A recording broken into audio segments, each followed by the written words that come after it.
So, welcome everybody.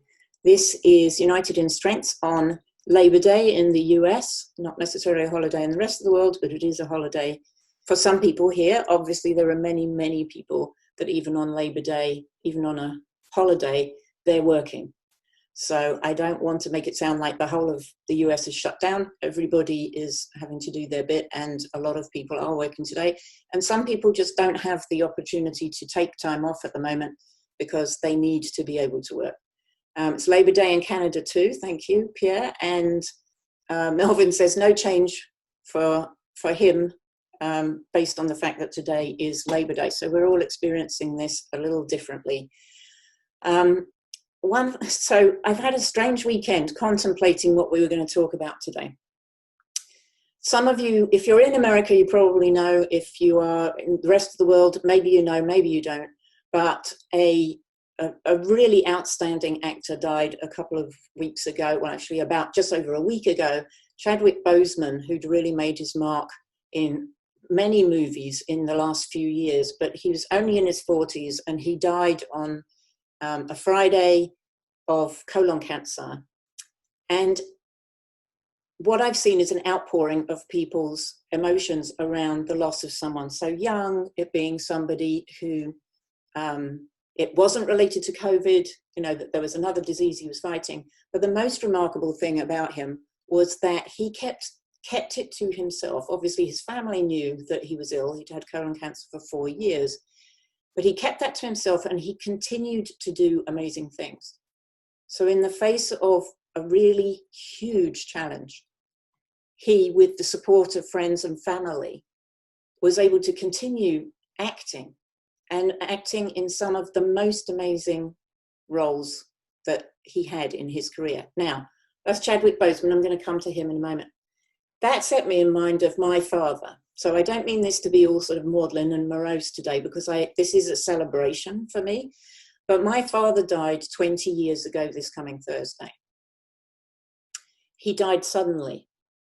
He was here 1 minute and he was gone the next. And that was a shock to me and to my family. I had always imagined that my father was going to irritate me greatly until he was 90. And in fact, he actually died at 70, as I say, out of the blue. And I was talking to someone the other day, and they said, wow, you still focus on the date of when he died. And I said, well, it's funny because anniversaries don't mean that much to me. I'm not that bothered about birthdays and other anniversaries, and my husband has to remind me of when our wedding anniversary is. But that one sticks in my mind because as I get older, I'm reminded of all the things he hasn't seen, all the things he hasn't experienced. Now, honestly, as I'm standing here, I can imagine that some of the things I've done, he'd be like, whoa, what are you doing? And so maybe I've had some peace with him not being around, but I miss him. And I realized that one of the reasons I miss him so much is because he's a role model for some of my top strengths. And I didn't realize it when he was alive. So for example, he used to speak regularly, and I thought he was supremely confident. And now as I look back on him and who he was and how he was, and I know more about him, I realize he wasn't supremely confident. He was brave. He was uncomfortable and did it anyway. He was always about his audience. How is the audience going to experience this? Having a responsibility to the audience. He needed to show up because the audience was expecting him to be there. Something else that I feel now that I didn't appreciate when I was younger, as we so often don't, is that my father was full of love for us. He had some pretty interesting ways of showing it because he was a rather awkward man. He had obsessive compulsive disorder and various other anxiety issues. But there are so many things that now I look back, and they were things I complained about, that I realized he was actually using love to overcome some of the obstacles and challenges for him in being a loving, supportive father.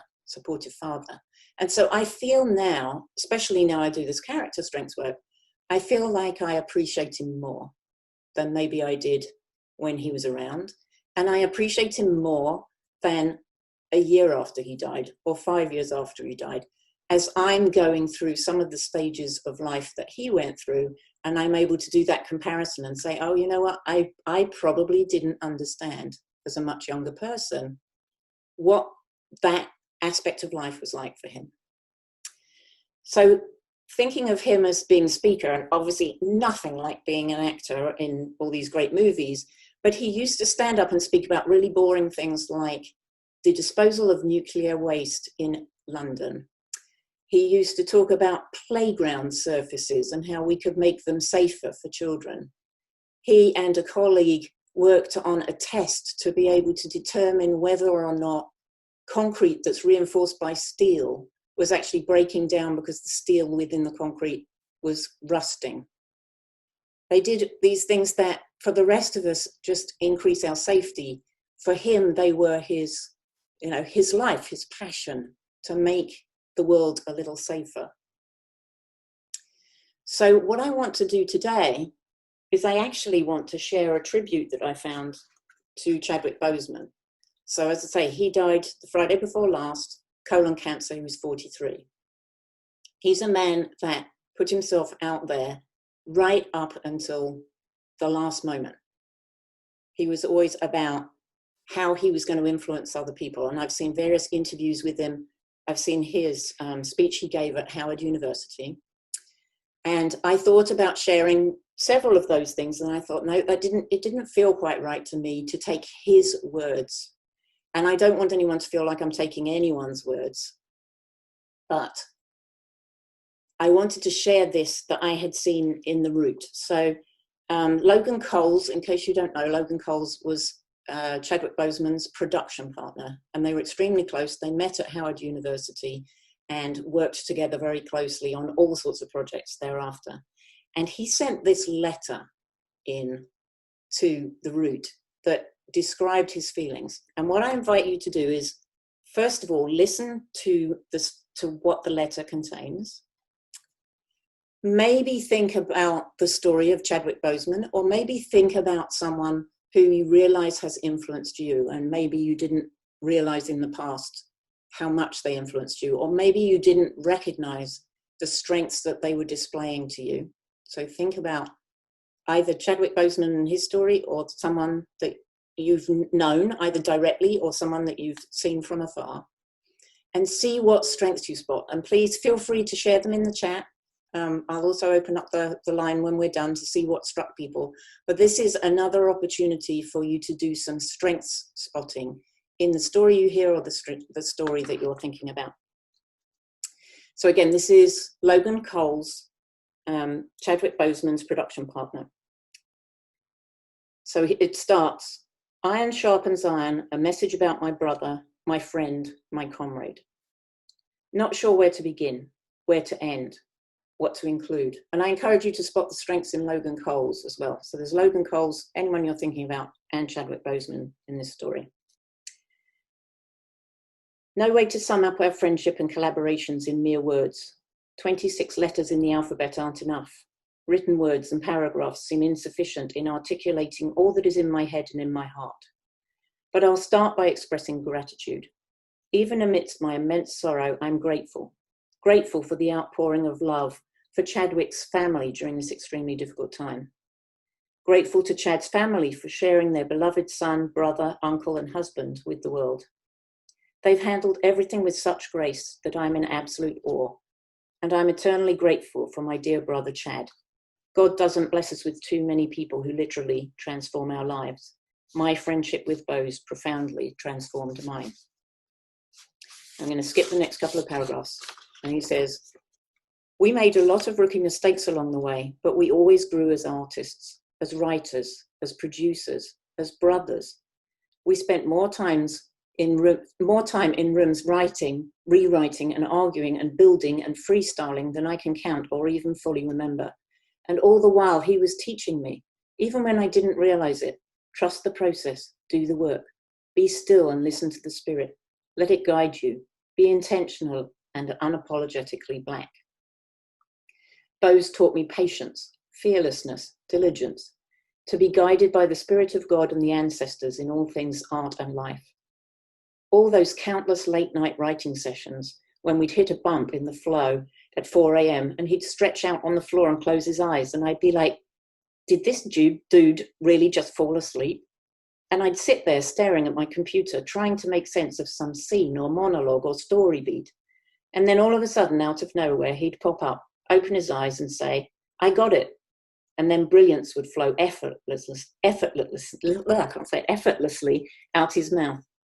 It was as if he was meditating and the ancestors whispered into his ear the solution, and he couldn't wait to share their wisdom on this earthly plane. That's Chad, a Huron son of the griots, a vessel for the ancestors' wisdom, a preacher here to share God's word, a teacher dropping jewels, a fighter going 12 rounds with the champ, a poet, a prophet, an artist's artist. I think above all, what I'll continue to take with me is Chad's understanding of time and purpose. He was very clear about the finite amount of time that we're given on this earth. And with that finite amount of years, months, days, hours, and minutes, we must choose wisely how we spend it. He challenged me about what projects and people are worthy of that sacrifice and investment of time. He knew his purpose precisely and was not keen to deviate from it or allot time to that which didn't serve it. He was purposeful and purpose-filled. And while he didn't waste time, he was never in a rush. No matter what, Bose was going to take his time.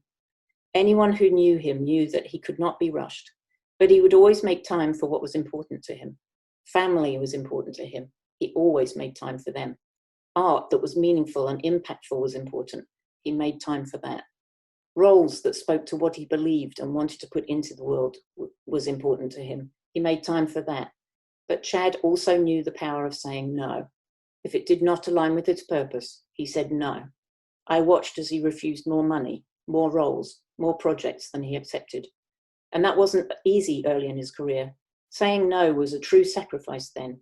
It meant going on a water fast not because you wanted to, but because that's all you could afford to buy. But Chad knew his purpose and wasn't going to waste time, deviate, or pick up anything off the table that was not for him. He was purposeful and purpose-filled. I've never seen someone so strong push through so much pain in order to fulfill his purpose on this earth. There were days I'd ask him how he was doing, and he'd simply reply, pushing through, brother. I watched as he grit his teeth and took deep breaths as he battled the immeasurable pain of tumours and the debilitating effect of chemo in order to sit through a script writing session, or to arrive on set and act a scene, or to be the consummate movie star as we sat through studio pitch meetings. I was in absolute awe of him in these moments. He never let on that he was in any pain or discomfort. He'd just pushed through, with silent dignity and resolve to fulfill his purpose. It was his greatest performance. He knew what God put him on this earth to do, and he didn't want people knowing or focusing on his battles and not his work. It was his process, his struggle. He was determined to push through. So I've seen the chat going past. I've been so tempted to read it. And just give a moment. Incredible leadership. So such a heartfelt story from his partner, and such a reminder that we don't necessarily know what people are experiencing behind closed doors. It's something that we sometimes forget, especially when people are difficult or irascible, which is one of the reasons this makes me think of my father again, is that he was a very difficult man. And I realized he was a difficult man because he was struggling to balance being those things he wanted to be with the things that kind of held him back and offered challenges to him. So I am going to, I'll collect all of these from the chat as I've done before and create a word cloud, and I'll actually see if I can send it to Logan Coles, because we've done this character strength spotting of him and his friend. But what I want to ask you now is, what did that bring up for you? Listening to that story, listening to the tale of Chadwick Boseman as told by Logan Coles, what I was saying before about thinking about people who've influenced us and we don't necessarily recognize it at the time.